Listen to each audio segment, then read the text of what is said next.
புதுக்கோட்டை மாவட்டத்தில் தர்ணாவில் ஈடுபட்டிருந்த பெண்களும் பொதுமக்களும் தற்போது இரு தரப்பினருக்கிடையே மோதல் ஏற்பட்டுள்ளது. இது தொடர்பான கூடுதல் தகவல்களை தருவதற்காக நமது செய்தியாளர் சாமிநாதன் இணைப்பில் இருக்கிறார். வணக்கம் சாமிநாதன், உங்க தகவல்களை சொல்லுங்க. வணக்கம் ராதிகா. பொன்னமராவதி அருகே அடைக்கலம் காத்த ஐயனார் கோவிலில் கோவில் கதவு பூட்டப்பட்டதால் 300க்கும் மேற்பட்ட பெண்கள் கோவில் முன்பு தர்ணா போராட்டத்தில் ஈடுபட்டு வருகின்றனர். அதாவது புதுக்கோட்டை மாவட்டம் பொன்னமராவதி அருகே அடைக்கலம் காத்தார் கோவில் வாரந்தோறும் திங்கள் மற்றும் வெள்ளிக்கிழமைகளில் சிறப்பு பூஜைகள் நடைபெறுவது வழக்கம். இந்த கோயில் கிராமத்தின் பொது கோவிலாக இருந்து வருகிறது. இங்கு கும்பாபிஷேகம் நடத்துவதில் பூசாரி தரப்பு, அம்பலம் தரப்பு என இரு தரப்பினரிடையே பிரச்சனை இருந்து வந்த நிலையில் இந்த வழக்கு விசாரணை சென்னை உயர்நீதிமன்ற மதுரை கிளையில் நடைபெற்றது.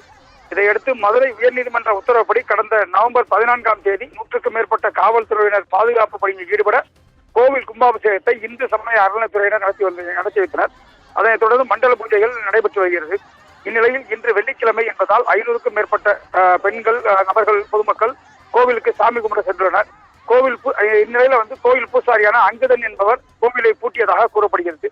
இந்நிலையில் கோவில் கதவு பூட்டியிருந்தது கண்டு ஆத்திரமடைந்த பெண்கள் கோவில் முன்பு அமர்ந்து 2 மணி நேரத்துக்கு மேலாக தர்ணா போராட்டத்தில் ஈடுபட்டு வருகின்றனர். அதைத் தொடர்ந்து பொன்னமராவதி காவல் ஆய்வாளர் பத்மா தலைமையிலான காவல்துறையினர் சம்பவ இடத்திற்கு விரைந்து போராட்டத்தில் ஈடுபட்டவுடன் பேச்சுவார்த்தையில் ஈடுபட்டார். இந்நிலையில் கோவில் முன் அமர்ந்திருந்த பெண்கள் பொன்னமராவதி காவல் ஆய்வாளர் பத்மாவை முற்றுகையிட்டனர். கோவிலை திறந்து சாமியை வழிபட உரிய நடவடிக்கை எடுக்க வேண்டும் என கோரிக்கை விடுத்துள்ளனர்.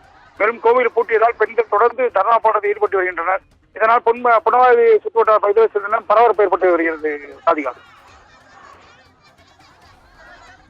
உங்க தகவல்களுக்கு நன்றி சுவாமிநாதன்.